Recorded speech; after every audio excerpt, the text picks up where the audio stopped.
Welcome everyone to another episode of Robo Luchador Podcast. I'm your host Russell, joined by this week Morgan. And that's all she wrote. Morgan, what time is it right now for you? It's 11 p.m. Okay, it's not as late as I thought it was going to be. Yeah, still getting used to the whole time zone thing. Yeah. It's so slow. There are nothing coming out until next week. Yep. October's just started, and trust me, I'm excited. What is coming out next week? Let's look up releases. Video game releases.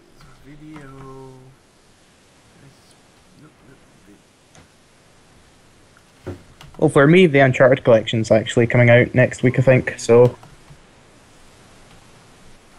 I'm going to be having fun with that. Okay,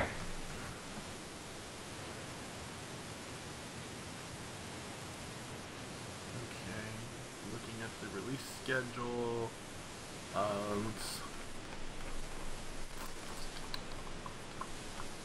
Alright, we're in October. The Pumped BMX for the Wii U came out yesterday. Origiri for the Xbox One came out yesterday. And then on the 6th, let's just focus on next Tuesday. Go ahead and highlighting everything I can see with the 6th. Dengeki Bunko Fighting Climax for the PS3 and Vita. No idea. It's a Vita game. That's what I'm getting. Disgaea 5 Alliance of Vengeance for the PS4. Again, no idea. This is actually something I'm going to straight up recommend this one to anyone who's not played this game. Go get this. This is an awesome game. It was my game of the year, and this is the game of the year edition of Dragon Age Inquisition. Xbox One, PS4, and PC. I wonder if that's going to include the upcoming DLC that's like post-game story stuff. I hope. I'd almost go and buy it just because I haven't bought the DLC yet. Yeah. See, I have Dragon Age, but I have not had the chance to play it because of, well, medical reasons that keep interrupting that. So good. But yeah, it is something that you will sink hours into. One of my favorite Let's Players, Jesse Cox, is still playing it. And it's a year old. He's still playing it. He's 80-some episodes deep, and he's still playing it. I can get that. Making multiple characters and playing through it again is an easy thing to do in a BioWare game. Yeah. But he's still on his first play. He's an RP, he likes RPG and he's a lore nut, so that's kind of extending it out. He's doing every side quest he gets his hands on, and he's kicking himself for trying to romance Cassandra. All those tweets made me laugh so much because I felt his pain. That's who I romanced. Aye. Let's see. Elite Dangerous or Agiri. Elite Dangerous is on the Xbox. I've heard Elite Dangerous is good. It's coming from the Xbox One. I might pick it up. And maybe. Let's see. Onigiri for the PS4. Prison Architect for the PC. Read Only Memories for PC, Mac, and Linux. Ride for the One and the PS4. Rock Band 4. Ladies and gentlemen, will peripherals make a return?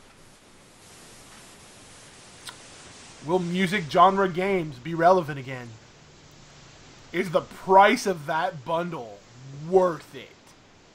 I think that's almost as much as a console for the full set of that game. Drums and everything. Oh no. I've heard it's expensive. Super Meat Boy for the PS4 and Vita. And, oh yeah, that's coming out for free as well. Yeah. I'm looking forward to that. And I played through it. Devastation. I played through Super Meat Boy on the 360. So many deaths. So many. It's not that, the difficulty in the game is like maintaining the same move over and over again. Like, yep. Like, it's not hard to figure out what you have to do. It's doing it. Yeah. But and then there's Transformers Devastation, which I will be streaming Monday night at midnight. Okay. See, I would get it if the last 2 Transformers games that I got hadn't been really bad. What did you play? Because the Cybertron games, War 4 and Fall, are amazing.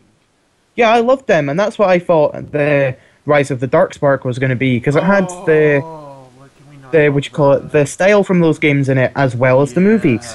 Can we not talk about that? Yeah, that's what really puts me off of any Transformer game. No, what should put you off of any Transformer game is Transformers the movie game. Oh yeah, but the first one was terrible. Oh yeah. But no, yeah, Rise of the Darkspark it needed work. It was supposed to be the 3rd Cybertron game. Yep. And Rocksteady pretty much was like, we're not under contract to make another one. We don't want to make another one. We've got our own project going on. We're a little centered on that. Yeah. And I don't entirely blame them, but God, I wish they'd done it. I loved their games. Yeah. Like, I loved those games. And I'm excited for this, but I'm so apprehensive at the same time because, like, I did something, like, sadly, for those of you who came out for the stream, you are the lucky few who will who have seen what I did in Castle Crashers. That is my, like, that game literally is my,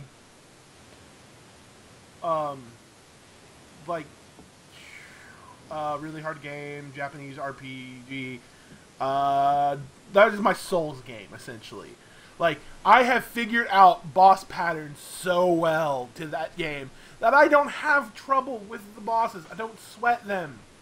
Especially those early ones. They're so easy. The Barbarian's a bit difficult because it's a stick and move. But yeah, I know those bosses so well. And I showed that off a lot on the stream. But sadly, no one's going to get to see that because we got 2 copyright strikes after I uploaded it to demand. Like, when it got uploaded to the channel permanently, we received 1 copyright strike immediately after uploading it.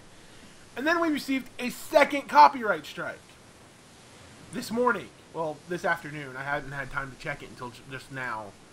Well, that's great. And it's for the same song. Alright. I hate YouTube sometimes. Yeah.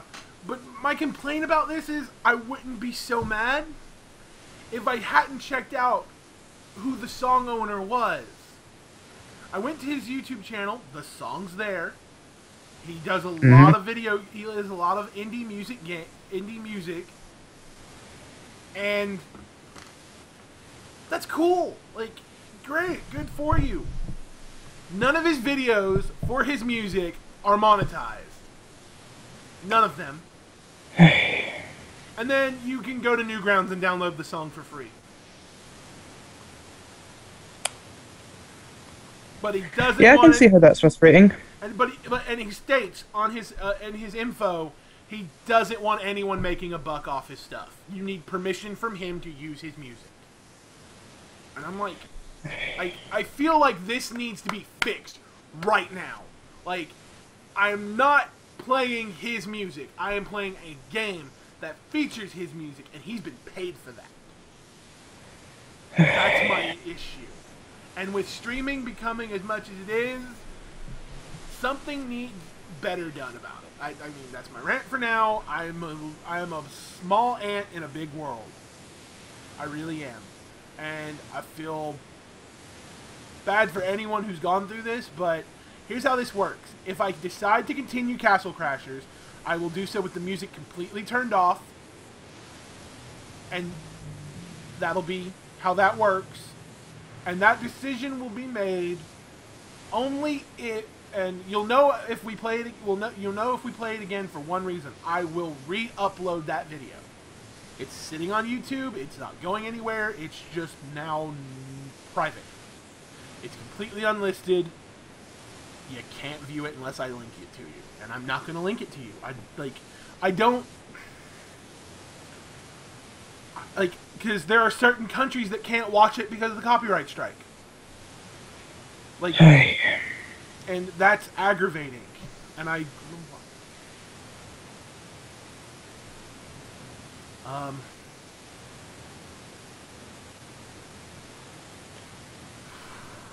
but it's frustrating, and it's just something we're gonna have to deal with. It's gonna make me real nervous with Fallout and Halo. God, even Transformers, because those are franchises that have great music, and I'm going to be afraid I can't play those games without it.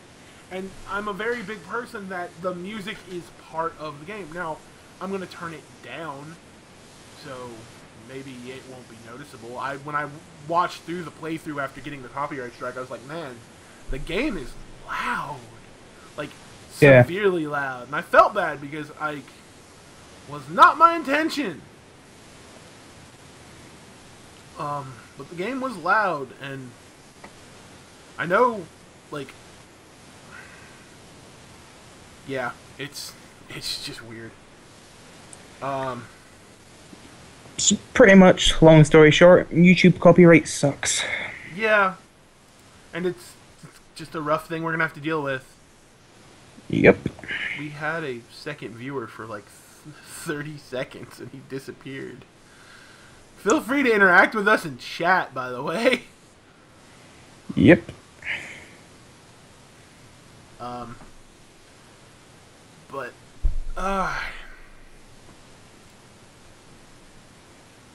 yeah, so YouTube's terrible. Can we talk about some of the later releases that I'm super excited for post next week? Yeah. I'm tempted. I'm really tempted of buying, like, Wasteland 2 when it comes out, because it's coming out.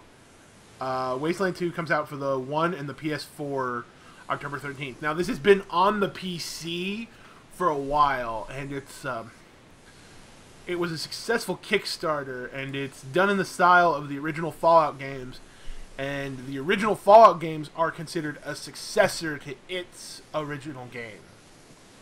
So, it's very much that Fallout style. So, yeah. There's that. I love that the PS4 is getting Dragon Quest Heroes. Because, like, I want a good, like, console Dragon Quest RPG. Like, I want another Dragon Quest 8. I don't think we're going to get it. Yeah.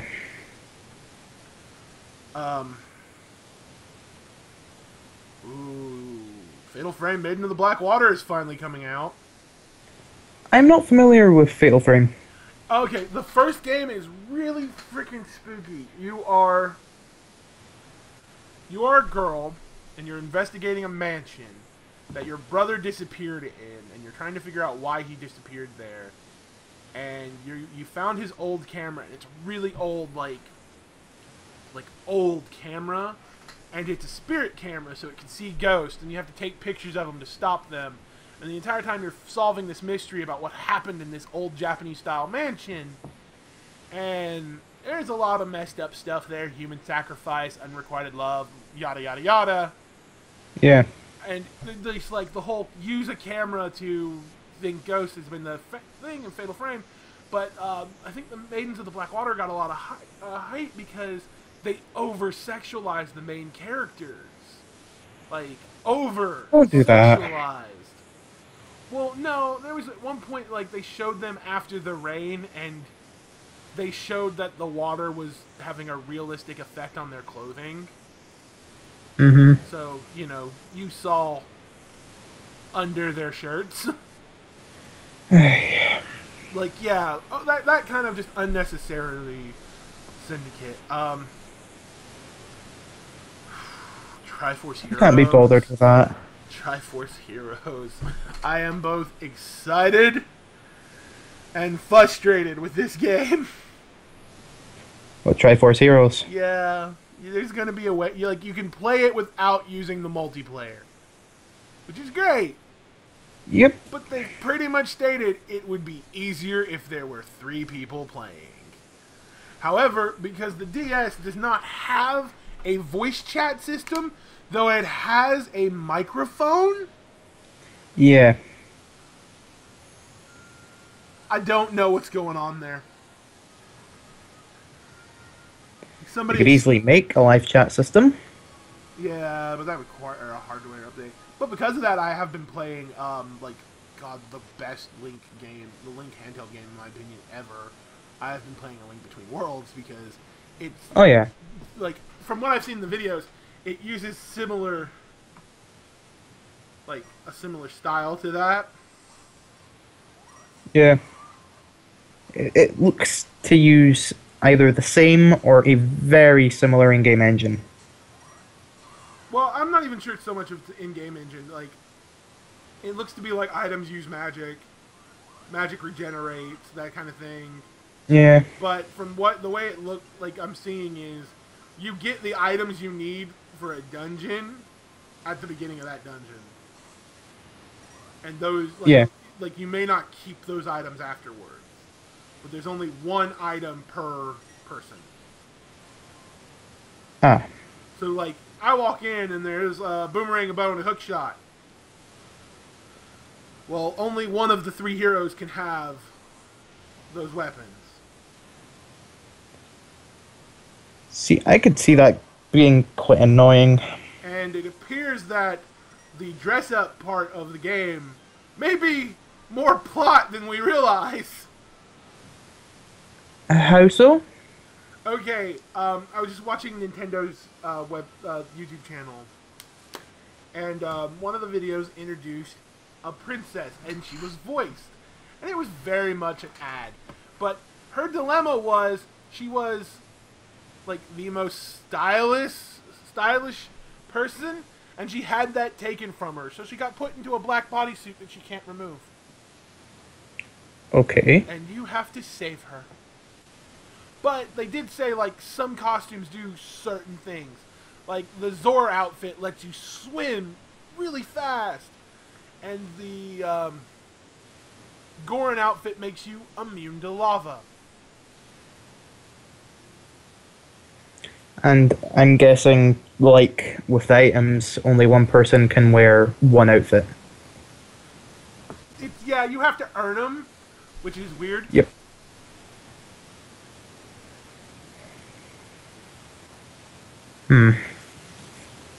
Yeah, I don't know how I feel about that.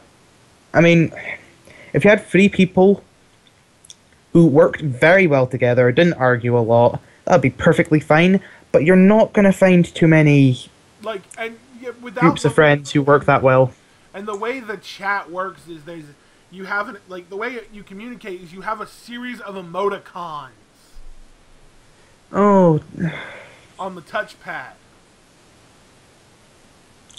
Even, like, predetermined phrases would be better than emoticons. Mm-hmm. They're Link making a face.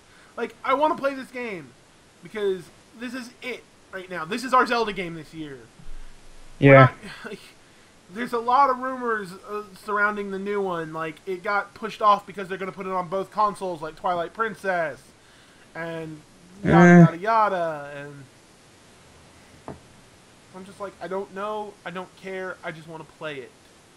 Yeah. Because Nintendo did what Nintendo does best and delayed everything. Yeah.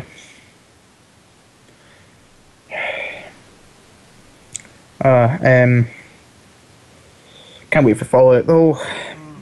That's the thing. Throughout every delay that I'm always just going to be looking forward to, and I know that no one can delay that. Oh god, November the 11th cannot get here quicker, and it's like it's a little better than a month away. Yep, and the reason I know no one can delay it though is because if they did, everyone would collectively just riot. I think it's like a 4-hour drive to Bethesda, Maryland from here. Yeah. I'd do it. Yeah, pretty much. I'd be like, get in the I mean, car. it would require a few planes for me, but I'd still do it. It's like, we gotta stop in D.C. Why? We're picking up Morgan. I will go grab the rest of the crew and we will riot. Yeah. No, I'm excited about that. I'm so nervous where I ordered the collector's edition. I didn't get the loot crate. Boy. I'm not going to be able to stream that on the 11th because I don't know how shipping's going to work. Like, it's definitely going to throw off. There will not be a Monday stream that week unless, like, I have something unfinished. Yeah. But it's going to throw things off. I just can't wait to heavily. wear that Pit Boy. I just hope it fits me. Yeah, same here. I have a really big forearm. I mean, if it doesn't, I'll find a way to make it. Other scenario, games. I know it comes with a stand.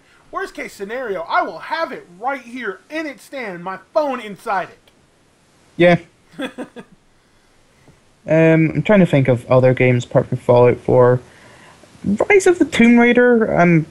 I loved the first one, but I don't know. I probably won't stream that because, like, as much as I love that I can never play that game. I probably won't be able to play that game more than 2 hours.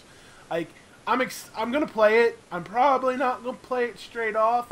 It's not that I hate it. It's just it took me 6 months to beat the first one. Like, and that was just me. And that was with like a month of me not playing it. Yeah. See, my problem is the fact that it's an Xbox One exclusive, and I had kind of planned everything out so that I would get it on my PS4. It's thrown me off. Yeah. Oh, Battlefront. Star Wars Battlefront. The lack of multiplayer the lack of single player disturbs me. Yeah, but at the same time, everything else I've seen for it just overwhelms, like, that. Yeah, that may be something like I do, just like, hey, we're going to do a multiplayer stream, here's what happens with that. Yeah. That's, like, going to be something that falls under one-offs streams. It's not going to be something I stream all the time. I've been waiting for that for far too long not to be really excited. Yeah. I'm not bothered about Assassin's Creed. I mean, no, like I'm so underwhelmed with like the fact that that's a yearly franchise now. Yeah. Like, don't get me wrong, no story-based action adventure game should be a Call of Duty. Yeah. Don't get me wrong, from what I've seen, apparently they're like fixing everything and learning from their mistakes, and it's going to be really good. But at the same time, after Unity, and even though I didn't hate Unity as much as everyone else, after Unity, no, just... I was up in arms after 3. Like, and it wasn't like even how 3's...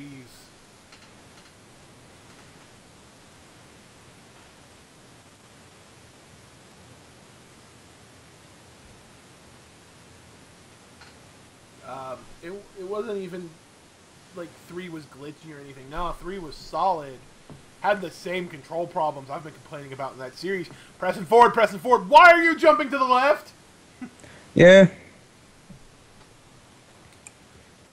I mean, I've not played an Assassin's Creed game that doesn't suffer from that problem. I'm pressing forward and I'm running, holding the run button, pressing forward, and I just jumped off a building to the left. Didn't mean to do that. No.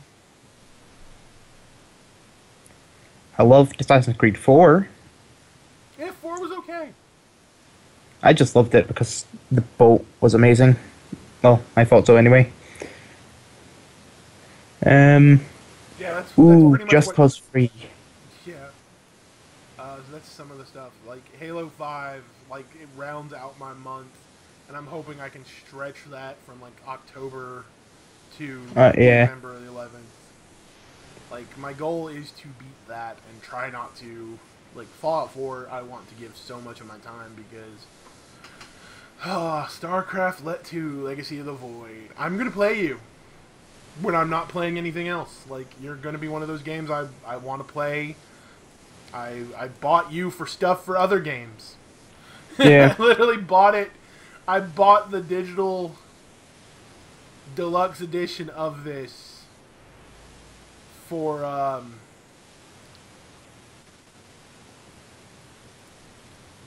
I bought the digital deluxe edition for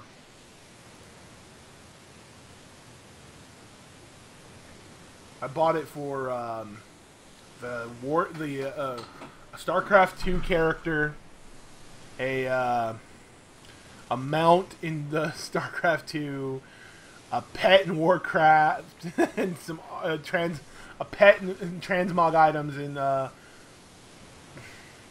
Diablo, and a card back. Mind you, Yeah. I'm also going to BlizzCon virtually, which is awesome. And those are How? BlizzCon does a virtual ticket. Oh. You have a BattleNet account, you pay $40, and you get to live stream all the events and press and conferences, and you also get access to the store starting October 16th. Awesome. And the in-game goodies you get just for buying the ticket, you get a Mercadin pet, you get a Nexus Battle Beast for Heroes, you get the 2015 card back for this, you get some icons for StarCraft, and you get a pennant, portrait, and pet for Diablo. The pet makes me laugh. I have the collector's edition of Diablo Reaper of Souls, so that got me a Treasure Goblin pet in World of Warcraft. Well, All right. buying the BlizzCon stuff gets me a Treasure Murloc pet in Diablo 3. That's a lot of cross gaming. Yeah, franchise but that's what stuff. Blizzard does. Like they keep you, they reward you for playing everything. See, Like, everything. that's another reason that I try to stay away from Blizzard, because I know I would get consumed and I would start trying to get all the special editions so I could get stuff in other games. That's why I only play like Diablo on the console, because there's nothing else to cross over with, and I know that I would be consumed by Warcraft. So yeah, I'm just trying to stay away from all that. Yeah. Well, I'm honestly surprised Hearthstone hasn't worked its way on the consoles yet. Oh, yeah, I played about 5 minutes of that and seen how addicting it could be, and I was like, nope, nope, I know myself too well. Well, I mean, like, the biggest thing I'm paying attention to is I expect a release date announcement. Like, I expect a beta announcement for both a beta date announcement for Overwatch. I'm honestly expecting either the announcement of Diablo 4 or That would be interesting. or an expansion announcement from Diablo. I got to thinking about that. Like, last time we talked about BlizzCon, I straight up said they'll probably announce an expansion. I'm like, or they could just announce another game and give you like a bunch of new characters, and then make the Nephilim from the last game a series of bosses, because they've like the way the game ends is the Nephilim have become like they're so powerful, and they've defeated both angels and demons. Like, and they admit, like, at the end of the game, okay, spoilers, when you kill Malthael, he has absorbed the Black Soul Stone, and in doing so, you destroy the Black Soul Stone, freeing Diablo, who is now the prime evil, back to the Burning Hells so he could be reborn. Yep. Yeah, so shit goes down. But I can see a new expansion coming. It's going to be one of the two. Yeah, but I can also see another game. We probably will get the full Warcraft movie trailer.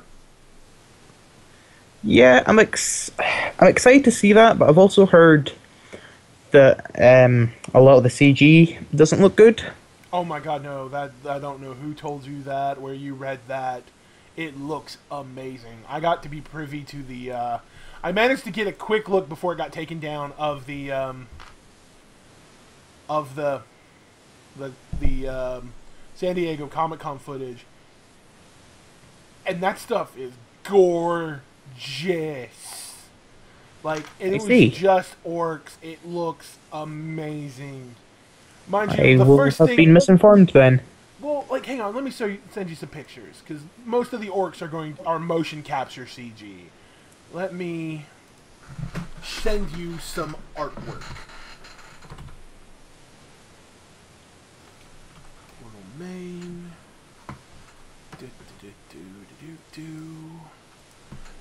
Doom Hammer, everyone's favorite betrayer. Ogamar Doomhammer. I hate that he's not going to be in his full armor in this movie, but okay. This is a teaser poster, and the other one is a screen from the movie. I'm going to try and send those over Skype. Right. Yeah, I don't think that's going to work because I'm pretty sure I hit enter on this. All right, to Facebook then. Yep, that'll work. To the messages. Here is the link for the first one, which is yeah, that's the screenshot from the film, and here's the teaser poster, and that's just of an orc. Ooh, that looks good. You see? See? Lies and slander. It does look good. And let's see the teaser poster. And yeah, it looks good.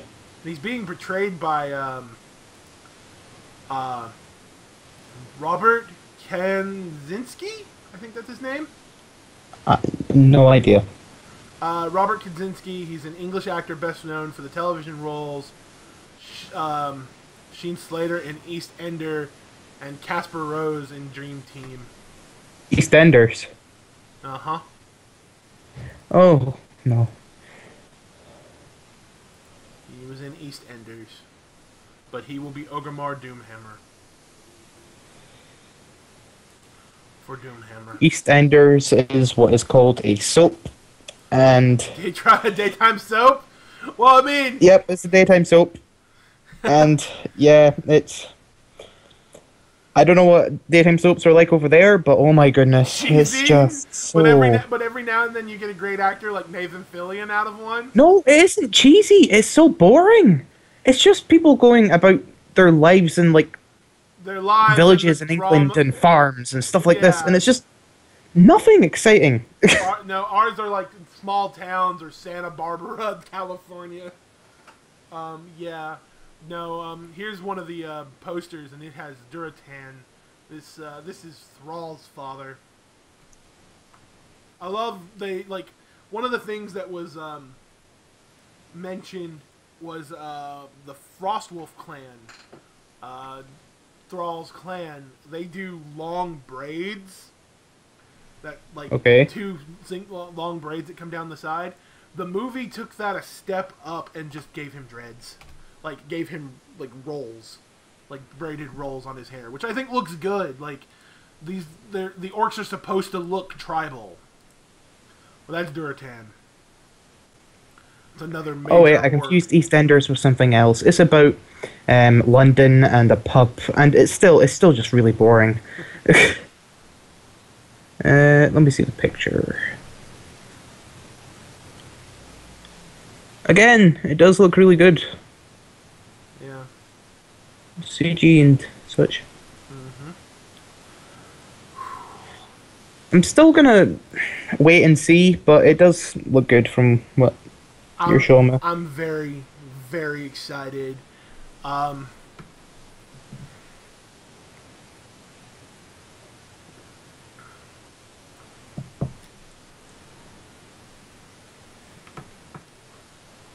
Yeah, on the subject of games, I have a really long backlog that I need to catch up on, I hate when that happens. including Witcher, Dragon Age, and a whole bunch of others. And the only reason I haven't been able to do them as much is because of things like operations that Yeah, have been stopping me from playing anything. yeah, It's infuriating. It's. I mean, most people would think, "Oh, is it like the pain of recovering or that?" It's like, no, it's not being. It's not being able to play anything. It drives the man insane. yeah. Like if I get that itch and I can't play a game, I'd rather be so bored of playing games than not being able to play anything at all. Yeah. Oh, it's just. Nah, I'm looking forward to the movie and its depiction of the First War. Like for most people who don't know, the Alliance loses the First War. Like the Stormwind falls, Yeah.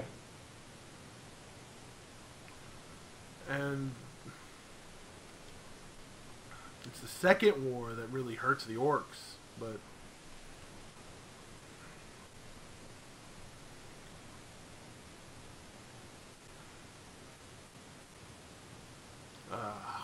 I went dead there for a moment. Yeah, I'm really excited for the next month's releases of games. We're going to Yeah. like I was saying with Transformers. Like I'm so nervous about it because it's a platinum game, and platinum has like two standards of game. They have Ninja Gaiden, which was not Ninja Gaiden. Bayonetta? No, that's Tecmo. They had Alright. I was sure that was Platinum. no, that's Tecmo. I'm thinking of Metal Gear Solid Rising, which wasn't that hard of a game. Like it Yeah. had its moments, but wasn't overall too difficult. But they also have Bayonetta, which it gets ridiculously hard. And I can't remember which team's working on Transformers Devastation. 'Cause, like, I'm really good at Castle Crashers, and I'm really good at Diablo. I was not good at Bayonetta. What team worked on Rise of the Dark Spark? I'll have to look that up. As long as it's not them, I will be completely No, fine. it's not them. 'Cause Thank goodness. No, because the announcement of them doing this game came out of nowhere.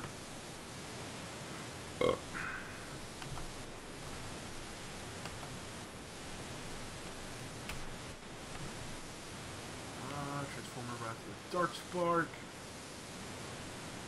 It was done by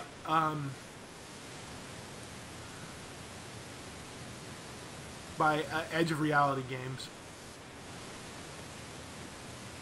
I don't know them. So, yeah. Their last game they self-published was Loadout. I've heard of that. I can't remember where, but I've heard of it. Yep. And it wasn't worth paying attention to, if I remember It was correctly. a three-person, free-to-play, third-person shooter.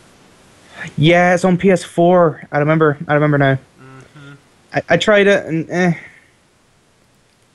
there's a reason it's free to play. The last game they made was the Incredible Hulk game for Sega, and that was on the PS2, the GBA, the Wii, the 3DS, and the PS3, Oh no. and Windows. I remember the Hulk game on 360. According to this one, it's not theirs. Alright, well, then I can imagine it being terrible then, because the one on the 360 was good, if my memory is correct. I'm looking at it right now. I'm trying to find reviews. like either the game's so bad or no one reviewed it, and that happens sometimes. Like there's just some. Oh wait, found reviews. Oh, 50%, like down the board. Ooh. Like the highest score is the 361 with a 55.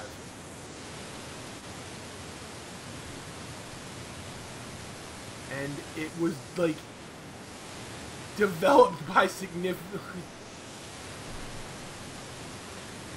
The only reason I remember the 360 Hulk one being good was because you could free roam, I think. Yeah. But I can't remember. It was years ago. Yeah, this one was developed by.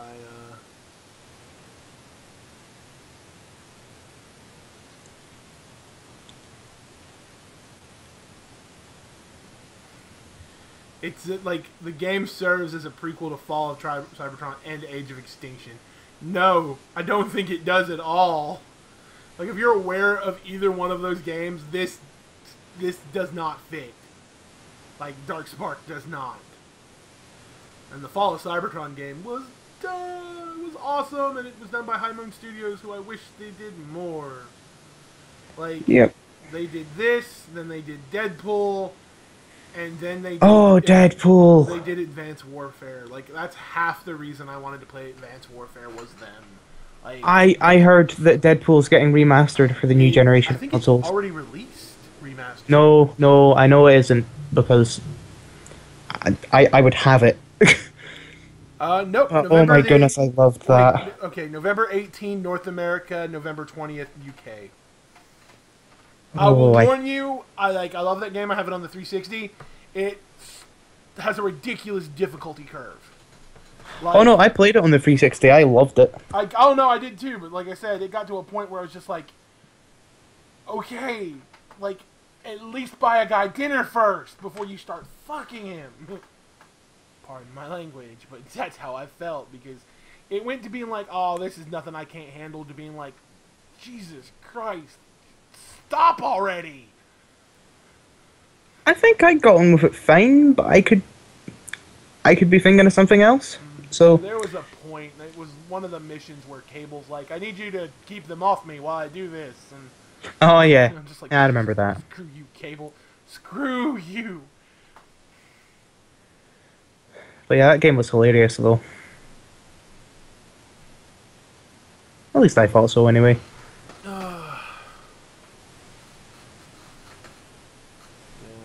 But they did, what? What?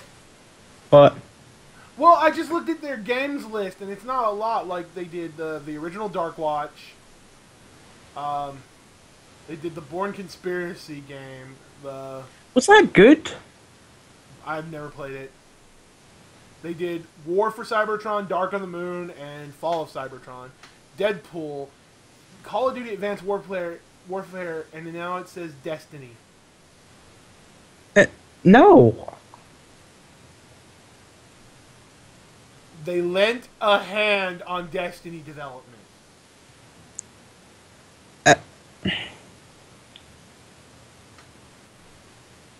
I have not seen that anywhere.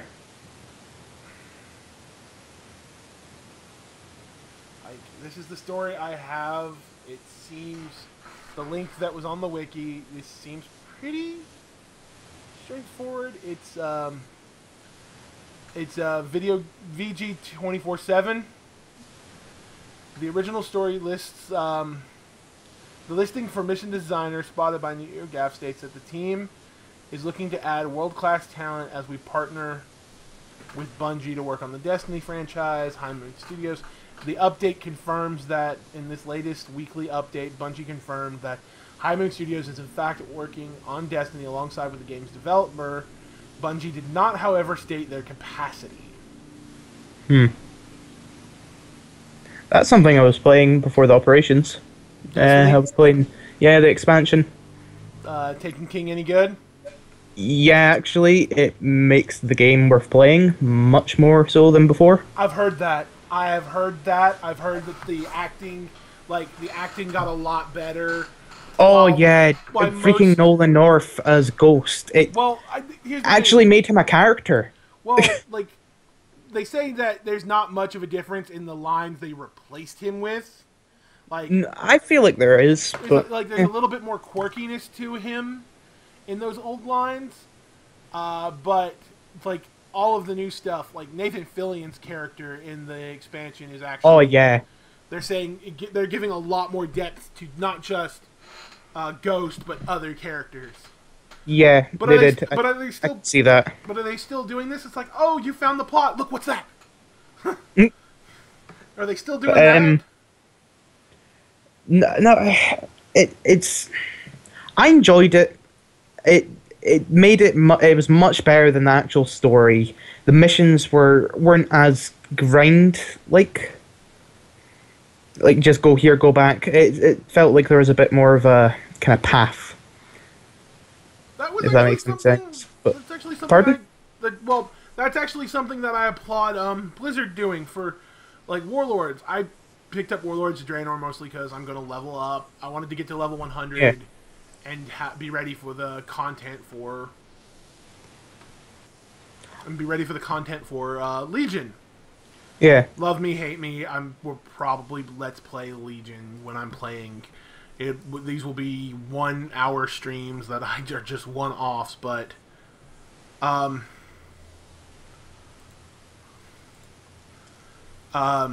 but I wanted to make sure I had a 100 character so that when I installed Legion and did all of that, that there was nothing like holding me back.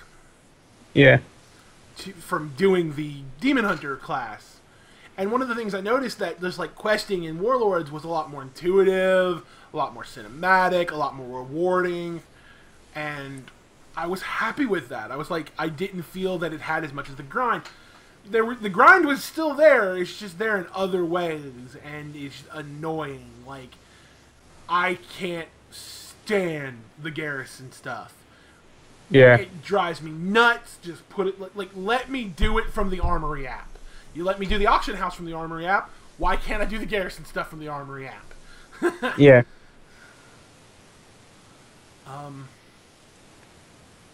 I'll add one thing. One of the things that they changed that has made the game so much better is you don't really need to focus on your light level. Like, yeah, that's what I was saying. It's now it's more about leveling up now. Yeah, it's now more about your character level and not your gear level. As well, as soon as you get Taken King, it gives you this spark thing, and it lets you level up one of your other characters to level 25 immediately, even if you've just started them. Nice. So you can start the DLC and get new classes and stuff. Nice. So they're just like, oh, so they're doing the same thing WoW's doing. Oh, here, yeah. We want you to experience this, so fuck the old content, instant level to the... Yeah. Because they're doing that. They're doing that with Legion. They're giving a level 100 bonus thing for Legion. Yeah. And I'm just like, don't. Stop. But Nolan North as Ghost, as I said, is just so much better. And it's good that they made him go back and redo all the stuff that Dinklage did, because if there was like some sort of transition, it would just be weird. Well, the reason they did it was they wanted a solid continuity. Oh yeah, because Dinklage is off doing stuff. Game of Thrones, I imagine. Well, I wish I knew. Like, I wish I knew why, because like what was going on, why the change. Like, there's a lot of whys in this whole thing. There's a lot of whys, but at the same time, I'm just happy that we've got a Ghost that actually has emotion instead of over there. Whoa, that wizard came from the moon. He actually goes, whoa, over there. It has emotion now. Yeah. Anyway, if you haven't got Destiny and you're looking to get it, I recommend getting the Taken King because you get all the DLC and the game, and it's a good buy. If you got Destiny already and you don't want to spend the £40 because you don't think it's going to be that good. That's $60 here, people. Oh yeah. I would say if you didn't love it in the first place, then there's no point. If there was something that you liked about it, then you should get it because it enhances all of that. That's what I would say anyway. Darn you. I'm gonna have to look up that interview again. I was looking up Devastation to see like which team did it. Like, was it the team that worked on you know what? I have a director, and that's enough. I'm going to look up other Platinum games. I'm telling you, I'm sure they did Bayonetta. I've never played They did Bayonetta. Bayonetta. All right, yeah. Yeah. Also, Like that's what I was saying. They have two standards of difficulty in their games. They have Metal Gear Solid Rising, and they have Bayonetta. And Bayonetta is extremely difficult. And yeah, I've heard that. Metal Gear Solid Rising is not. So I'm here to find out. Okay. Was Metal Gear Rising the one where you could slice bananas? Yes. Melons. Yes. That is the only thing I remember about it. That's the only thing the most main people thing. remember. And they did it really well of translating what was wanted. Okay. The director... Like, I only played the demo, but I just remember spending over half an hour just slicing things. That was a weird game. Yeah. Okay. Yes! Yes! What? Yes! It's the Metal Gear Solid Crocodile? Rising team for the Transformers Devastation. The directors are the Awesome. same. It's Kenji Sato. I'm actually happy. You have no idea. I was afraid this game was going to be like ridiculously hard. And you want to know why? Like, that makes me nervous. This is coming from a guy who's played the original 3 Devil May Cry games. And it was just like, I'm going to be a bitch and put it on easy mode, and you shut up about it.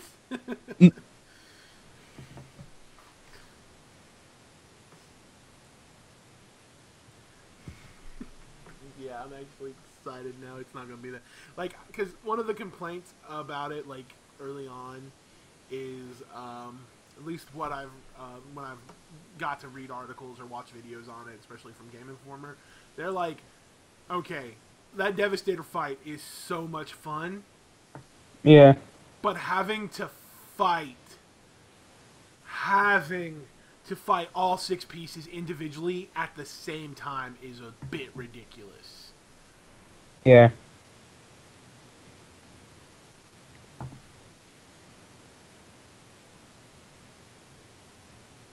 Oh, unrelated news. Arkham Knight's going to be available on PC at the end of this month. For anyone who cares. Will it? Oh my god. Okay, so I was just at Game Informer and I didn't know this was a thing. It says, get your final Waluigi or whoever else you want votes in for Super Smash Bros. Today. Apparently, they did a vote and I didn't know about it.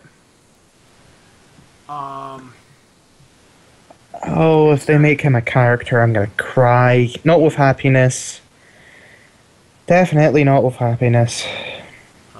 Male character.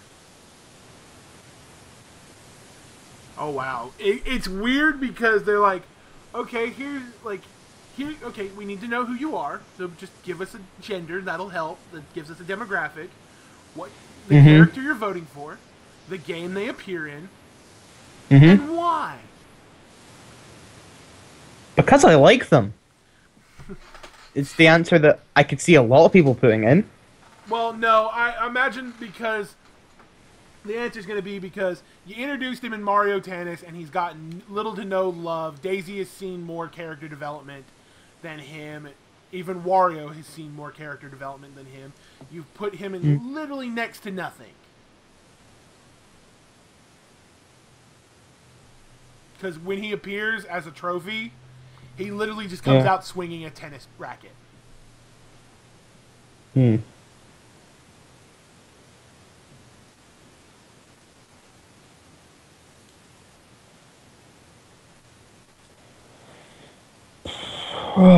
they're saying today is the last day. So if you're listening to this live on October 3rd, today's your last day to vote. I'll see if I can throw the link into the vote and chat. Copy link address. Over to chat. Throwing that into chat. That is the link to do the voting. Yep, that's the link.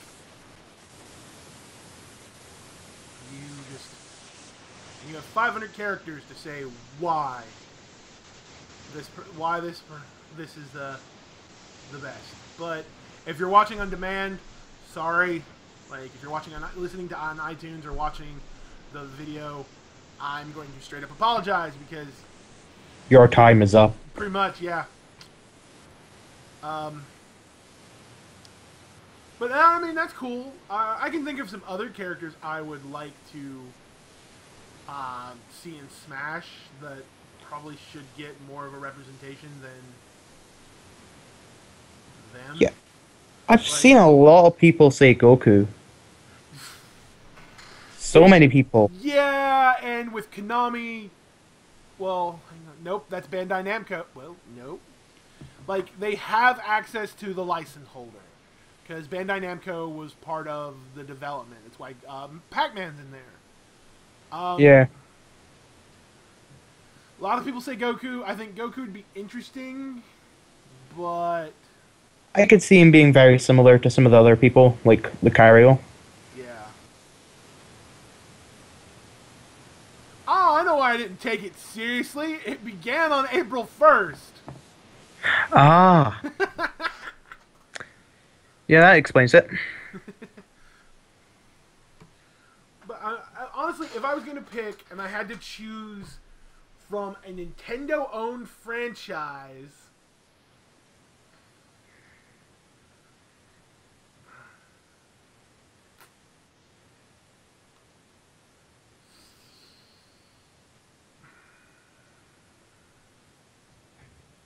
honestly, I'd have to go with, if I was going to choose a character for Smash from a Nintendo franchise, I would want Impa from Hyrule Warrior. Oh, yes. Just I her and love that game. big old sword swinging it around would be awesome. And don't get me wrong, there is like great representation of Zelda characters in Smash. Oh, yeah. But I could always use more Zelda. yeah, I mean, like if not, like honestly, if you had to limit it from to 3 characters from Hyrule Warrior, I would say either Impa or Sai. I'm trying to remember the villainess's name, and then Sia and her good counterpart, Lana, Laura, Lana. Lana. Yeah, one of them I think would be really interesting. Yeah. Other than that, I could see Lana being too similar to Robin, maybe with the spell book. yeah, like, and that may make her even more appealing because she can just be a Robin clone. Yeah. Just change some things up a little bit. I mean, yeah, you have to love Hyrule Warriors. If you love Zelda anyway, It's my favorite Zelda game of this generation right now. Like, it's my favorite console Zelda of this generation. Link to the Past is still my favorite handheld. I mean, there's so much to do, and it's just so fun. Oh, I have an opponent. Shadow Link. I'm literally playing right now while we talk. Oh wow, that's a huge bounty. 630? When did I meet you via stream? You know what? What gears you got?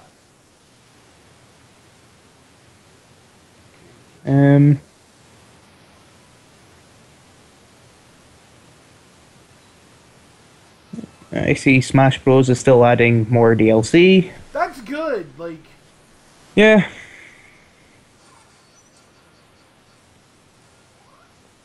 Ooh, Harrow's coming back. So is Flash. I cannot wait for that. There's one thing you can count on me watching. It's superhero TV shows.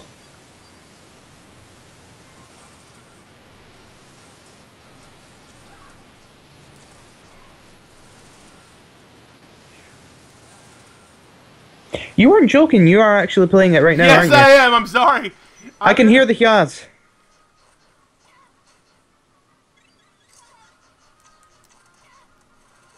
Getting my butt whooped is what I'm doing, though.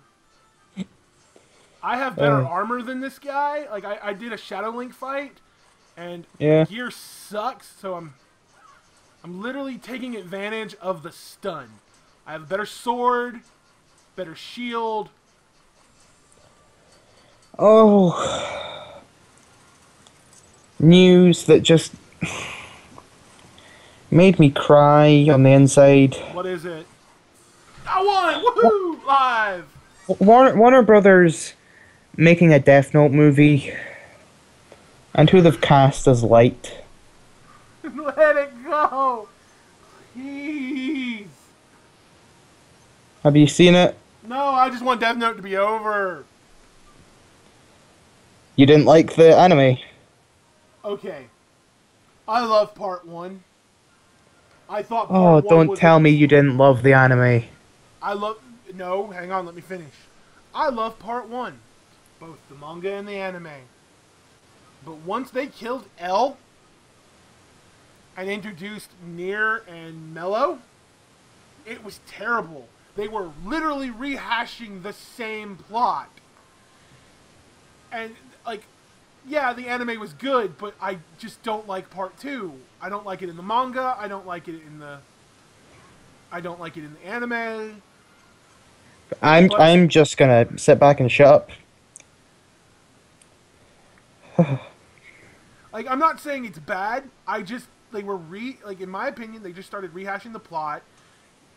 Nell and Mello didn't have the character that L had. They were just literally more L without being L.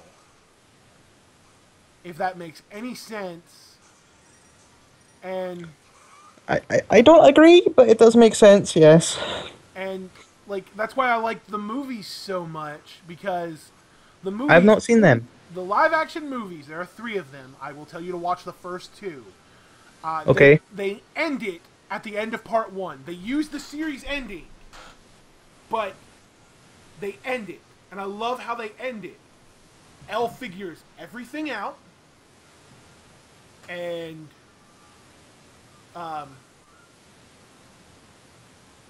Kira dies just how it is. There's all of this. His Shinigami stands over him and goes, I told you. I was going to get you in the end. Writes his name in. And then L picks up the Death Note and goes, well, this was fun. And writes his name in the Death Note and closes it. And then they do a movie about that 24 hours. It's called L Saves the World. You didn't like that movie? No, L Saves the World wasn't great. But Yeah. But the first 2 Death Note movies were good. Right. As I said, I'm not going to say that I agree with you with your views on the second part of the anime and the manga, but I freaking love Death Note. I know, I get it. It wasn't bad. It was very, very... It was original. It was new. Yeah. Back to what I was in the middle of saying back there, sorry. Yeah, they're making a Death Note movie, Warner Brothers. It's going to be English. And they've cast L and... No! Who's playing L? I've never heard of him. His name is Nat Wolf.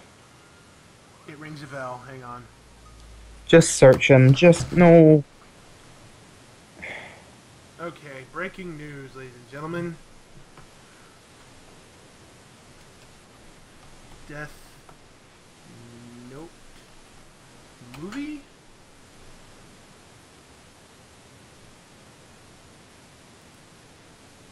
Okay, cast lead actor. An American live-action adaptation of the hugely popular anime and manga, the Death Note. The lead actor. The series they don't even mention him. They talk Hollywood at Warner for a number of years. They don't even.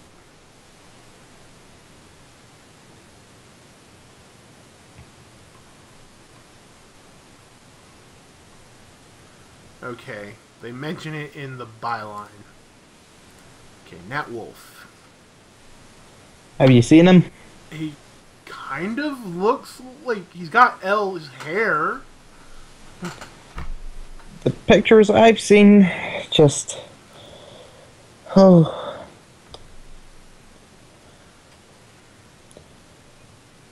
as I said, it just makes me cry inside. Yeah. It's just something that shouldn't be done to me anyway. Well, I mean, there's a lot of anger. Like, anime fans hate Hollywood for whitewashing things, because I know a lot of people are not happy about the idea of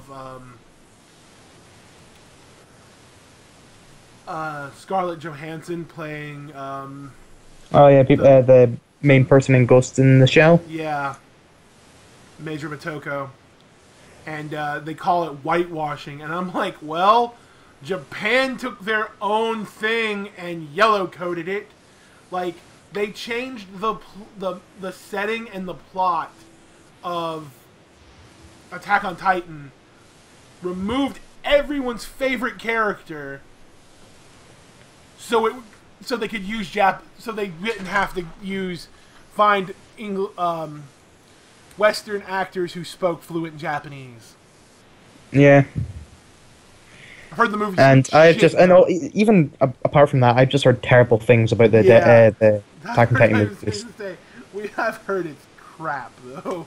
Like, oh yeah, from multiple sources. I first heard from Kotaku, and the guy, he made valid points, it sounded like, but I thought, well, maybe he's just like one of 100 that really, really hates it for some reason. And then I read a few others, like IGN, and no. Apparently it isn't even because of the Titans. I thought it might have been like, oh, terrible CGI and stuff like that. But no, apparently they're the only thing good about it. Mm-hmm. From what I understand,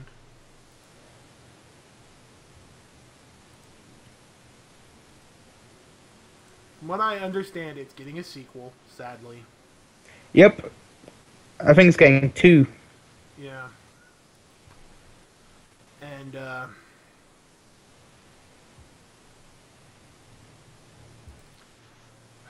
I don't know. It disturbs me, like, but... Yeah. Ooh, speaking of Japan. So, I'm a Tokusatsu fan. I love all things giant robots, giant monsters, and henshin heroes. And, a series I didn't think I was going to enjoy when it was announced, because I was so sick of the car motif because of Power Rangers pretty much running it into the ground. When in doubt, cars. And, because, yeah, Power Rangers running the car motif into the ground, I was a bit worried. And I was not even about to take, but I read some of the plot synopsis of what they were wanting to do with this series, and I looked at it, and Kamen Rider Drive actually turned out to be really good, and it ended last weekend. Like, over, they did a special episode at the end to kind of pass the torch to the new Kamen Rider, who is Ghost. I'm kind of excited for Ghost, except they're going to make the most ridiculous amount of eyeball puns. Gotta love puns. Oh, it's Japan, and the show's aimed at a, like, young adult teenager crowd, like, instead of being aimed at the kid crowd that Sentai and Power Rangers are normally aimed at. But yeah, I like Kamen Rider. I'm really interested in to see where it goes with Ghost, but no, he transforms with these little devices called icons. They look like eyeballs. Yeah. The machine makes the worst amount of eyeball puns, from what I've heard. like, hang on, I want to go back through me. I had a conversation with one of our followers at the Duck God. Me and him have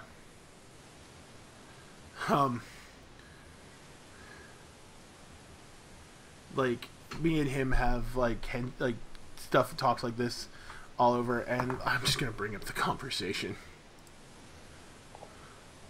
He shows the icon. I think he got one of the special editions, and he's like, "I've got my eye on you." And I jokingly asked, "Henshin?"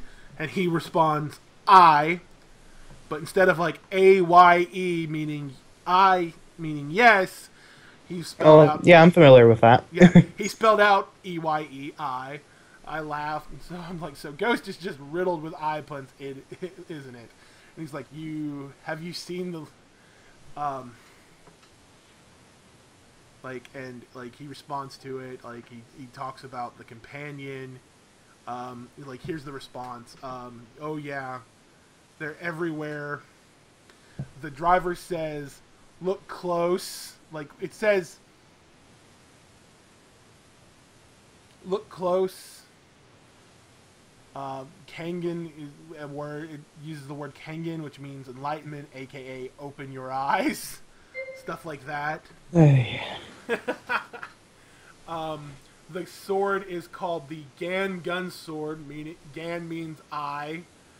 His little companion Fukin is a floating eye with a body, like a ghost body. So yeah, this show's gonna be riddled with eye puns, at least for the first 20 episodes.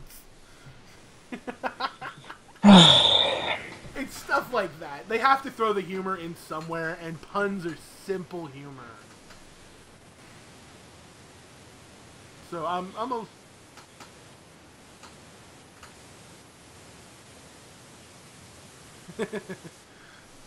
I only use I that constantly in the way of saying yes.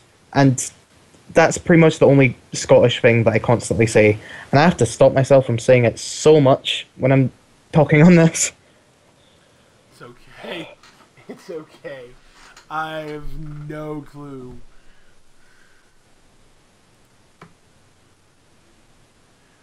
But I'm hoping this works.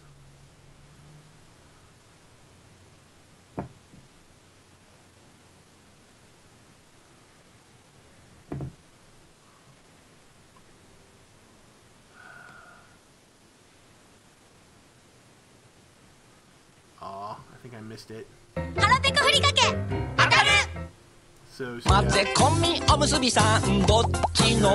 I'm gonna stop. I'm hoping I can watch it later, but the stream of the unedited stream of Ghost just went off the air, so I'll wait for the subs to come out later. Yeah. I'm looking forward to Ghost.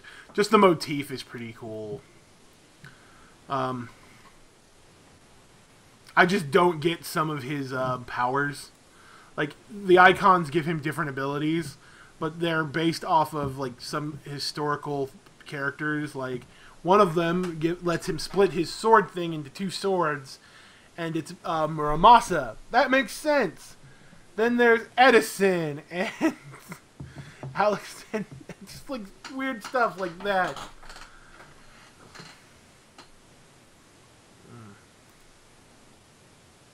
Oh, yeah, here's what I was talking about. The Legend of Zelda Triforce Heroes gets a voice in the latest Heroes trailer. You won't be saving Princess Zelda. I think it's just for the trailer in Triforce Heroes, but you will be saving a princess, and she has a lot to say in the game's trailer. The trailer, I'm reading the article word for word from Game Informer. The trailer, which is more of an extended tutorial about how the game plays, isn't too different than the version released earlier this week. You will learn how to play the game plays, and you get a setup of the story, but this time you receive narration from Princess Styla. She's in need of Link's rescue because she has lost her style and is being forced to wear a one-piece leotard. Oh no. And that description alone, this princess needs your help because she's lost her style. Just no.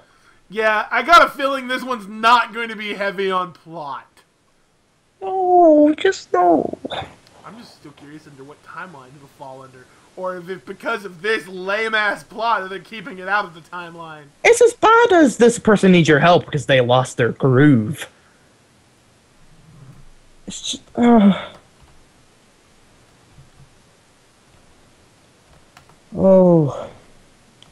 That hurts me.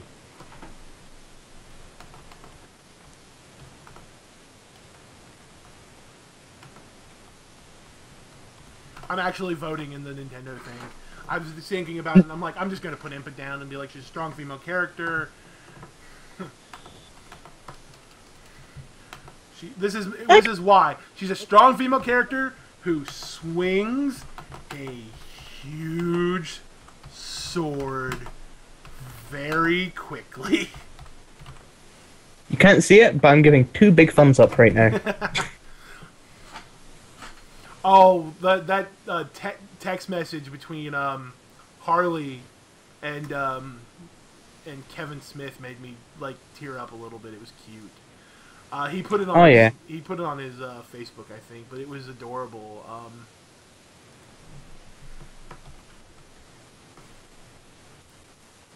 I'm gonna read it out.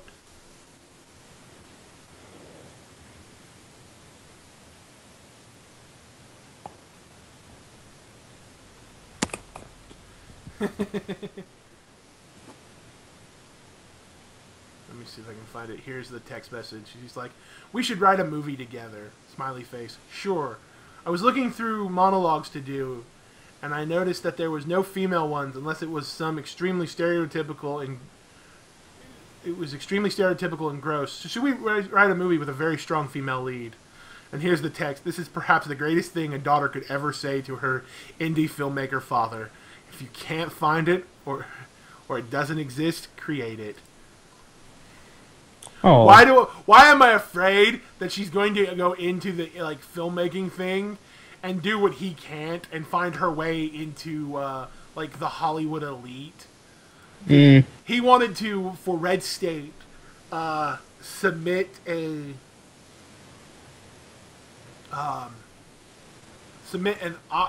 one of his actors to the Oscar board, and then found out that it's damn near impossible. That you literally have to bribe someone. Hmm.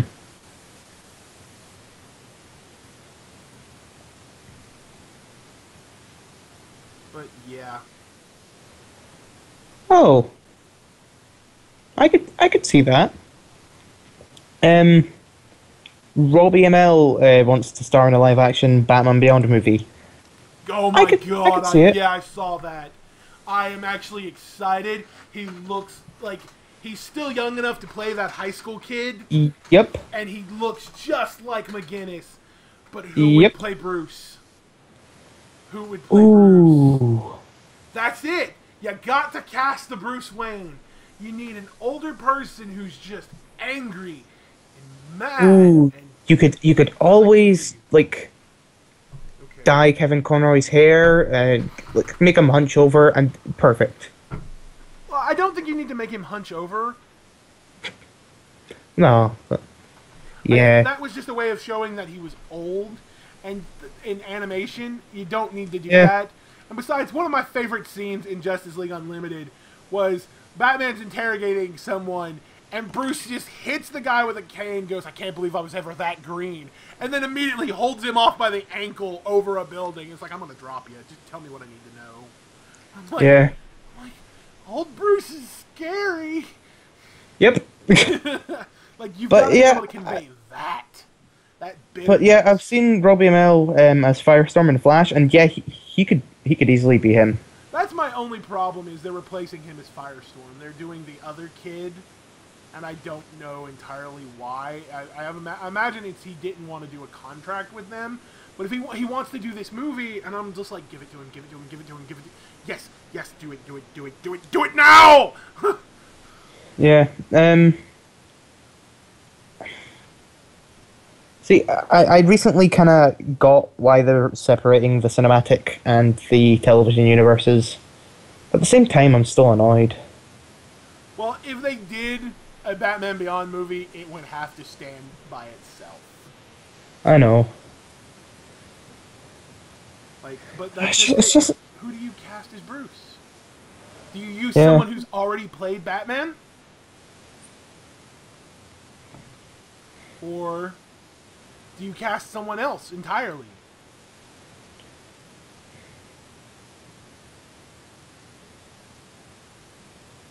That's this thing. So I still think Kevin Conroy is the perfect Batman for anything, even live action. He's too young to play an old Bruce. Like, you might be able to get away with Michael Keaton, but I think he's not, like, while he's, I wouldn't want to say old enough.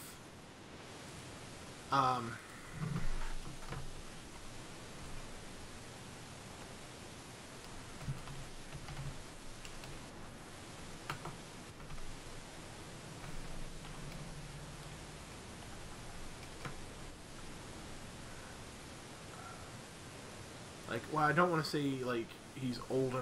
Let's see, how old is Michael Keaton? Okay, maybe he is. He's 64. Yeah. But isn't, like, Bruce in his 80s in that series? Like, that's the hard part. Like, There's always aging makeup and stuff. That's another thing. Like, Michael Keaton may be... like, 54 or 64, but he don't look it.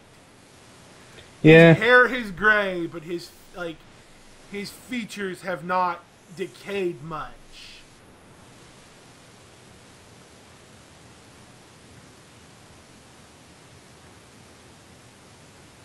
Whereas both, like, I'm looking at the other two leads, Kim Basinger and Jack Nicholson. Jack looks his age. Yeah. Like, I don't know if there is a picture of her. Okay, 2014, that's close enough. No. It looks like someone grabbed the side of her face and just pulled it back. Oh. No. So yeah, I could go with Michael Keaton reprising his role as Bruce Wayne. I really could. Like, I know... I mean, the other only alternative for an old actor who's played Batman is Adam West. I was going to say, and oh my goodness, that would just... And I don't think I've ever seen... Like, I've seen him do serious acting. Like... Yeah. But I don't think I've ever seen him do that. Yep. Oh, that'd be amazing for all the wrong reasons. Yeah, like, if you have to harken back to something of an old Batman, do him. Do Michael Keaton. Like, yeah. Like, don't get me wrong, I'm pretty sure the other ones are... Val Kilmer looks like he ate. Oh, no, not Val Kilmer. Please. Oh, no. But, like, I mean, Val Kilmer doesn't look old, but it looks like he ate George Clooney. Oh. He's put on so much weight. Like, he's lost a little bit of it, but you can still see it in his face where he's put on that weight. Like, he looked like he ate George Clooney. And while George...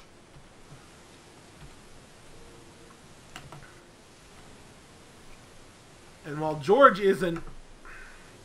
He's 50. Again, he's got the same issue Keaton does.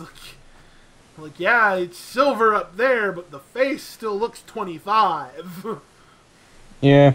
Even with the beard, he doesn't look that old. Whereas when I was 21, people were like, man, life must suck for you. And I'm like, I'm 21, dude. I'm not drinking here because I'm sad. I'm partying with those girls. Like, that was that thing. Like, all the time people thought I was older than how I look, so...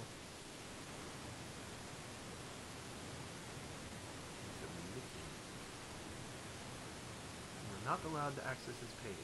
What? Well, let's hope that got submitted.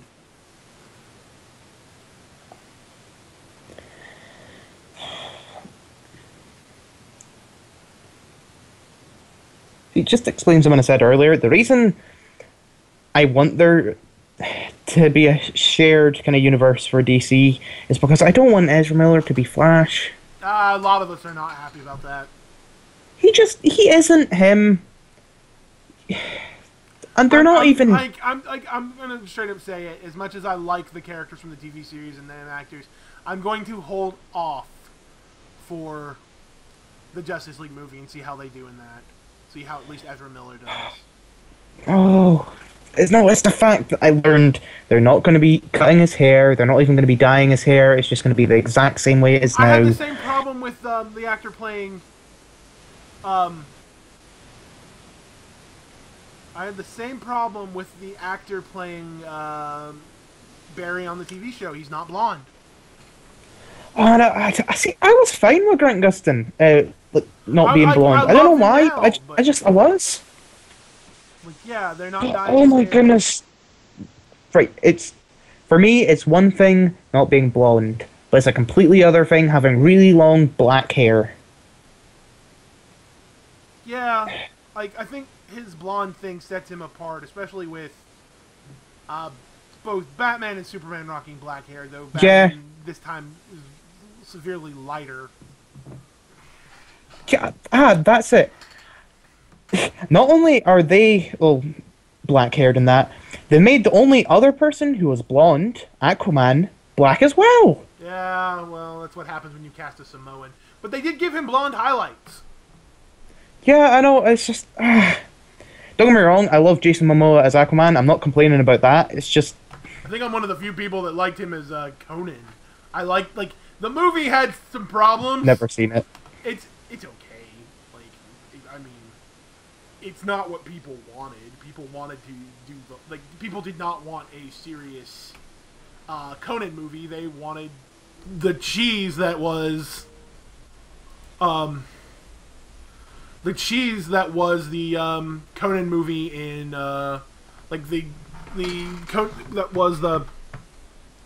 they wanted the cheese that was the Arnold Schwarzenegger Conan movies. Yeah. Again, I've never seen them.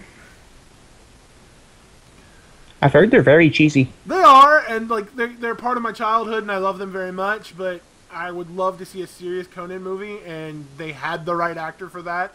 He played the character very well.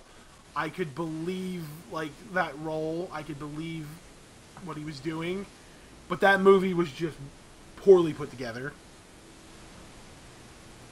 Hmm.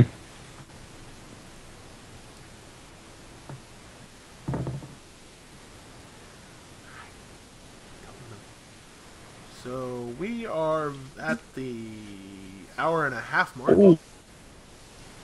One quick note. One thing that made me very happy about Fallout 4, it's not going to have timed exclusive DLC. Yeah, that's pretty good. I went ahead and ordered a season pass. As horrible of a person I am for doing so, I bought it. But it's Fallout 4 though. That cannot be the excuse. It has to be. It's Bethesda, so it's okay. I mean, they're literally the people that put us in arms against DLC in the first place. I know, but come on, it's Fallout 4. I bought it, yeah. I'm part of the problem. I expect it to be amazing. I cannot wait to Let's Play this game. I really cannot. Yeah. And that, let me check something real quick, because after last week's huge amount of Funko news, I don't think we have anything. Oh, that reminds me. Since I was pretty much out of it last week, I still need to catch up. There's news, but it's not big news. They're taking some of the pops and doing the mini keychains with them for Supernatural. Yeah. They've got a series of pins. There's nothing really new being announced. So I do want to talk about something, and this can kind of be a Fallout report and kind of not be. So I have started collecting mystery minis. I'm starting with Heroes of the Storm. I've been picking random ones up for their different lines. I have 3 of the Sci-Fi Wave. I finally got Tron. I picked him up today because what GameStop did was make me so happy. They're like, this stuff's not moving. Open the boxes, sell the individual characters. That's why it's not moving. People are reluctant to buy something and not know what they're getting. Me, I'm just like, ooh. And so I bought a Heroes one, and I got one of the 3 characters I want more than anything. I got Diablo, the Lord of Terror. So yeah. But I found out that GameStop will be carrying 3 exclusive mystery minis for the Fallout line. Oh. Their wave, instead of having Butch,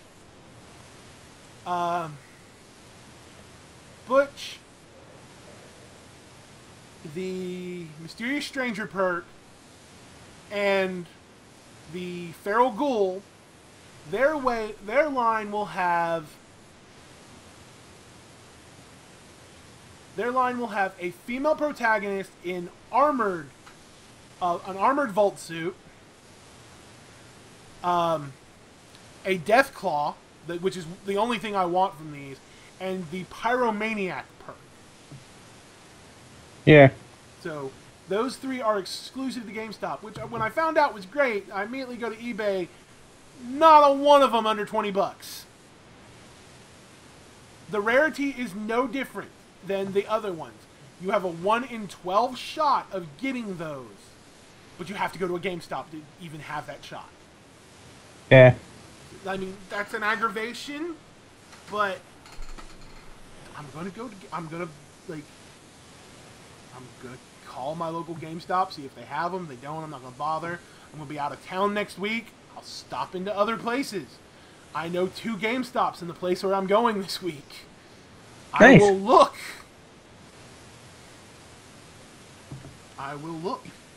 May I ask where you're going? It's my school's homecoming this weekend, and I haven't been. All right. I haven't been up in a while, so I'm taking off next week. So I will not be on the podcast next week. Yeah, I'm gonna have to talk. I'm gonna have to jump on and do all this information with everybody. Who will run the podcast? This is what we're gonna figure out off podcast. Yeah. I'm gonna have to sit down and be like, okay. Oh yeah, I forgot about that. I have to catch up on 2 weeks of Twitter after 2 brain operations. I'm probably going to be tweeting a lot over the week where I'm not going to be accessible. I'm staying with a friend who lives near the college. I'm actually happy to be getting out of town for a bit.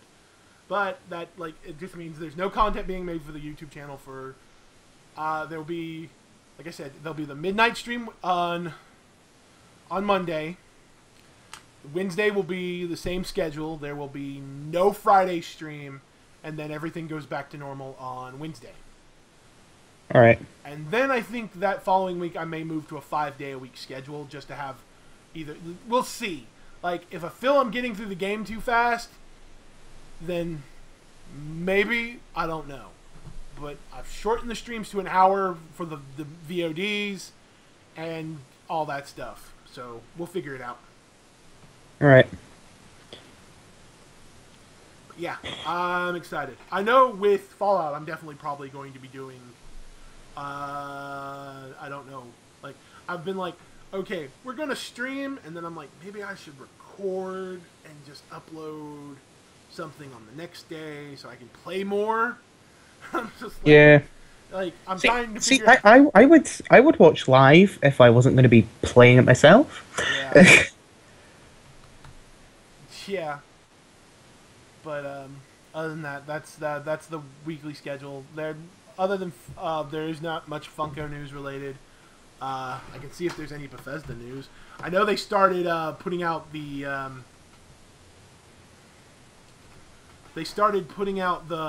special videos on their YouTube channel, and those are awesome. Yep, they've also been informative. Yeah, I'm loving a lot of what the perks. I may not be dumping everything into strength, but it looks like perception may get high, but it looks like both charisma and endurance. Yeah, might be getting a lot for me. I need to see I need to know how many points I'm getting. I need to know. I need information. Also, I feel like a complete tool. I bought the anthology, right? Oh yeah. Which is great. I got this beautiful mini nuke. It comes with Yep. It comes with the 5 discs of the games. And I went to install 2 because 2 and Tactics are the 2 I have the least familiarity with. I Yeah. went to install 2, and it's like, and then it loads up the Steam installer, and it's like, input your Steam code. And I input the Steam code, and it unlocked them all in Steam. Yeah! Yeah! Oh. That happened! Huh? So I have discs for all of these games that are absolutely pointless. And I already My little brother got the anthology, and he's been bugging the freak out of me with the mini nuke explosion. But I can understand that one. yeah, he's got the discs as well. So Yeah, they're useless. Once you put one into install and it asks for that confirmation code literally unlocks all of the games on Steam. oh, Mm-hmm. that's actually very helpful to know. It is. Like, it's great. But I already owned 2 of the games on Steam. Yeah, I literally already owned Fallout 3 Game of the Year and New Vegas. And all its DLC. I literally already owned all of that.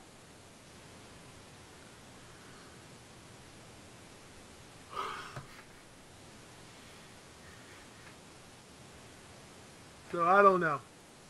I'm glad to have 1, 2 in Tactics. I like 2. I need to sit down and play, but I don't want to get too Fallout before 4. Yeah. So I'm just like, hang on. I wonder if they've updated that yet. I'm wondering if it's updated. So Xbox One backwards compatibility. Alright, come on. Have we put a new game up for October? Have we put a new game up? No, we haven't yet. Oh, by the way, now that Flash and Arrow are about to be back on TV, you're probably gonna have to shut me up quite a bit if I'm on this. Well, like, I have a hard time keeping up with them. Like, I'm still I finished. Like, I know what happens in season 2 and 3, but there's some like parts in the middle I didn't get to see. Yeah. So, and I really don't like how last season of Arrow was handled. I'm really excited. I need to do some heavy catching up on 2 because on Shield because I watched the season premiere and was just like, I have no clue what's going on here. Yeah, Shield's really good.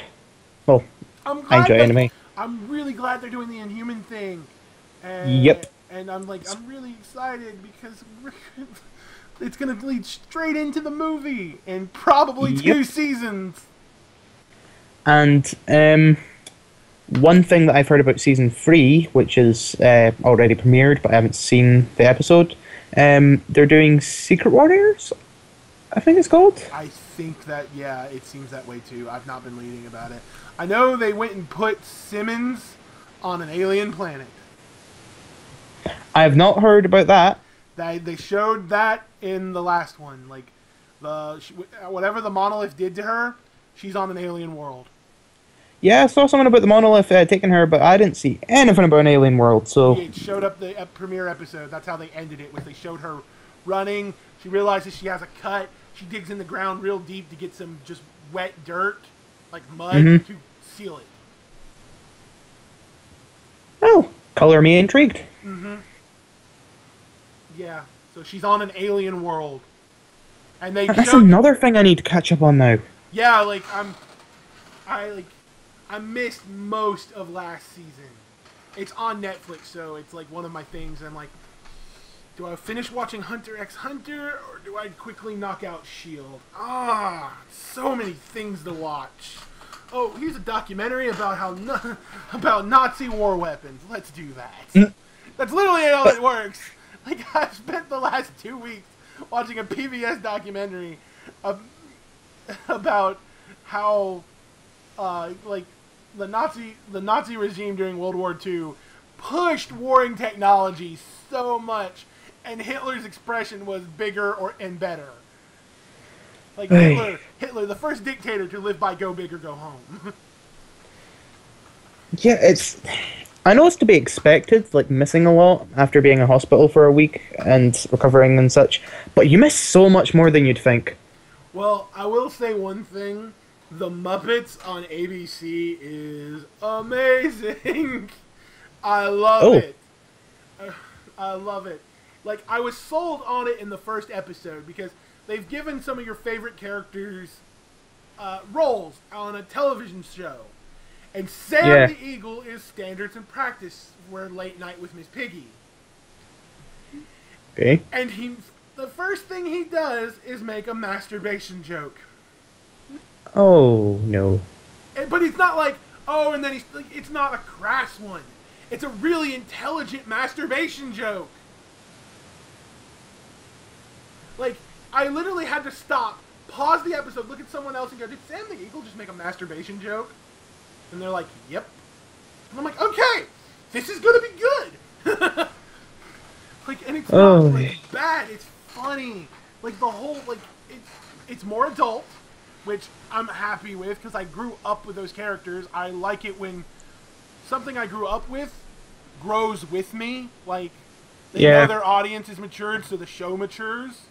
Like Avatar to Korra was a huge change because their audience was no longer this, this 10 to 16. It was this 16 to 25. Yeah. Which Nickelodeon apparently said, yeah, we don't cater to that audience. But showed them. That's another thing I freaking need to watch. Oh god, for goodness sake. I haven't seen the last season. I'm behind on Korra too, but I know how it ends. It's not really a spoiler. I know what the end scene is, and I'm like, that makes sense. That makes a lot of sense, and I'm not surprised at that whatsoever. Yeah. But, yeah, I like it when something I grew up with matures with me. And, like I said, Sam the Eagle making the masturbation joke wasn't... Like, it wasn't off-color, it wasn't rude, it wasn't crude. It was, like, it was very subtle. Yeah. And it was all in the setup. And I'm just like, that was a... And it's like, there's a lot of things like that, like, that are great. And I'm really, really, really excited for it. The only character I am missing, and it drives me nuts not seeing him there, is Rolf. I've not seen him in a single episode. We've seen Bobo, we've seen Peppy, we've seen Rizzo, I mean, Sam, Scooter, Gonzo, Piggy, Fozzie, the Electric Mayhem, even the missing member of the Electric Mayhem. Most people forget about that. Like... Yeah.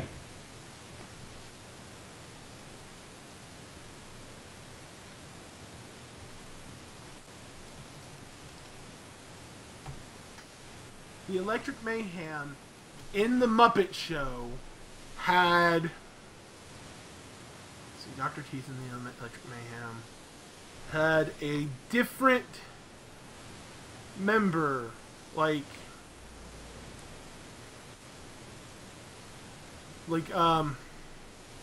they had a trumpet player. You never saw him in the movies. It was always Dr. Teeth, Floyd, Zoot, Janice, and Animal. That was it. But Lips the trumpet player, and he's featured in here, and it makes me happy. Yeah. Like, I love it when obscure, like semi-obscure characters become, start getting a little bit of and he's had speaking lines, and it's been pretty cool. Yeah. So, yeah, the new Muppet Show has made me very happy.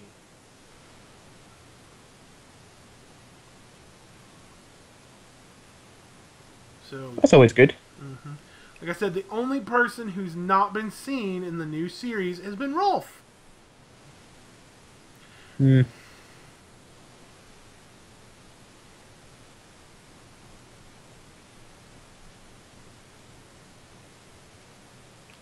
And I'm just a little sad as to why, and...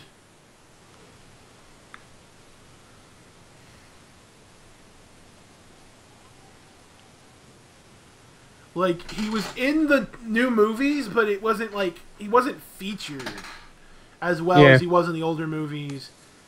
And,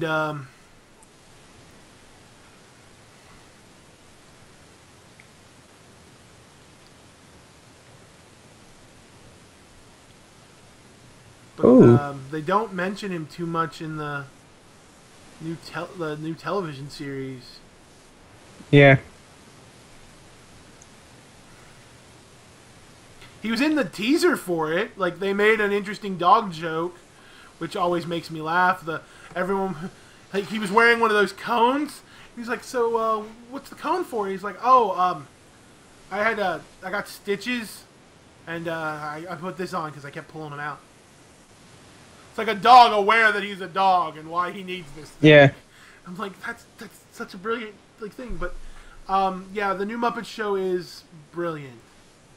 It's funny. They're not going out of their way to be like new characters. Piggy is an effing diva, but I think Piggy should be a diva. Yeah. We've not seen a lot of the one new character, which is Kermit's new beau, new pig Denise. We've not seen a lot of her. But we'll see what comes up with all that. She only appeared in the first episode. She wasn't in the...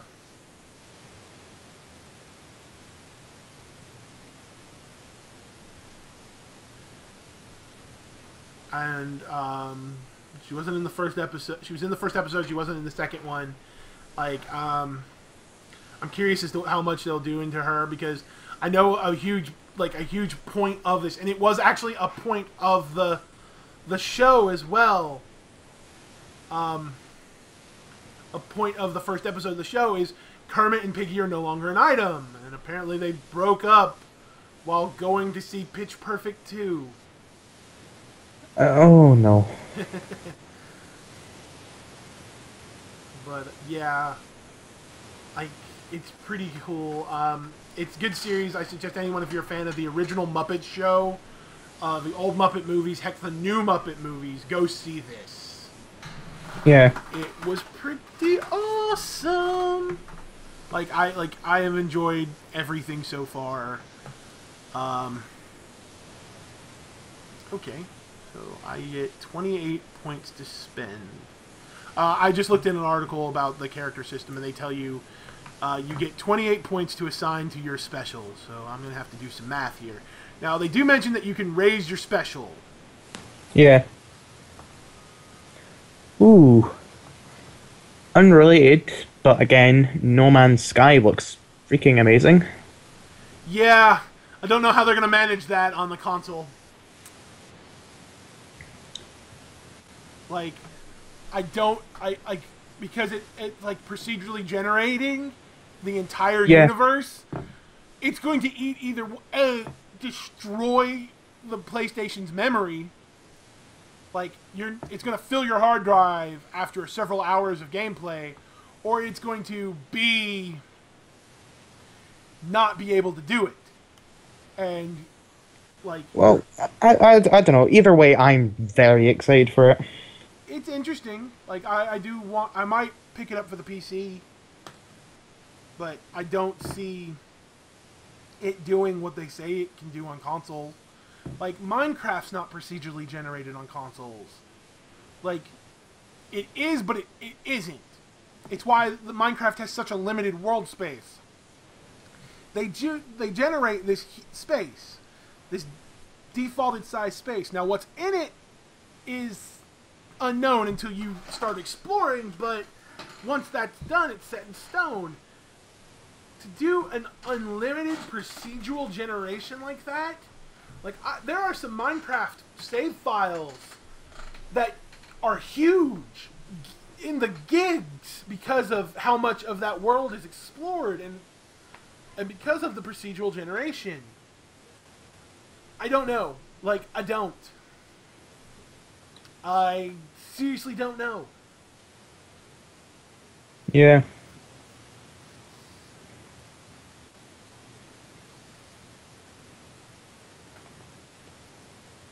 Ugh. So I just found something interesting out. What? Okay, I was doing some math. Okay, the special thing, you get 28 points, right? Yeah. There are 1, 2, 3, 4, 5, 6, 7. So let's see, 28 points, 7, stats. Yeah. 5 times 4 is 20. 5 times 20, yeah. 24, 6. Yeah, you'll be able to at least, if you want to play a balanced character, you'll be able to put at least 4 points into all All of right. them, which is cool. Like that, and Yeah. that's fairly balanced, and that gets you some of the cool like perks. Like in luck, you can get Bloody Mess, Mysterious Stranger. Yeah. It gives you both of the crafting perks in strength, which is kind of stuff I want, but I also think that being able to sprint in power armor would be awesome. Yeah. Oh. So yeah, I am very interested into what things can do. Yeah. And I know some perks aren't available unless you reach a certain level, so Yeah. which is cool. So I'm excited. I'm very excited about this. Oh, unrelated horribleness. What? Lethal Weapon TV series is in the works. Who's set to star? Oh, let me see.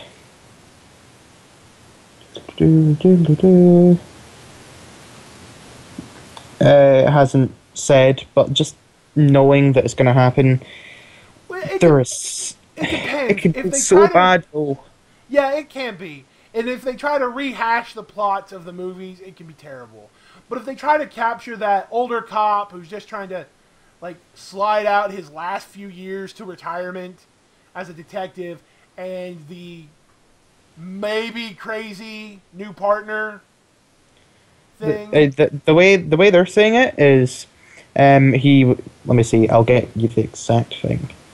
Um, It'll be focusing on the film's main characters, Martin Riggs, who is a former Navy SEAL and Texas cop who goes to Los Angeles after his wife and baby died. His Okay, partner is that's Murtaugh, changed. who must avoid stress after suffering a heart attack.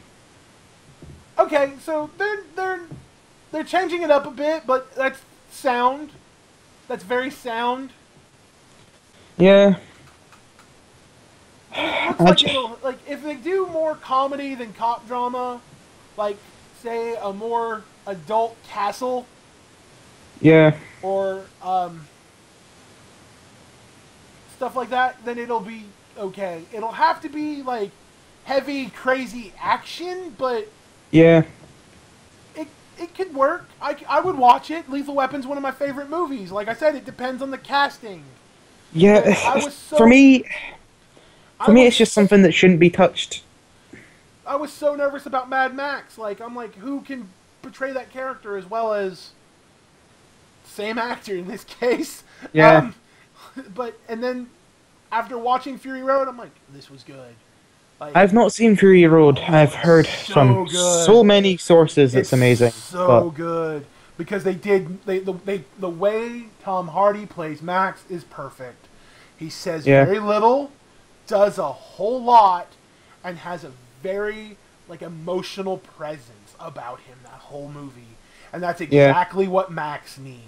They don't I've played direct, Mad Max game. yeah, It's incredible. and you've got an idea of that character. Then you know Yeah. he suffered, and he's suffering, and that would be the events of the first film. Yep. Like, because in the first film, he's this hotshot cop who's kind of happy-go-lucky, living it up with his wife and child. And then shit hits the fan because of one case.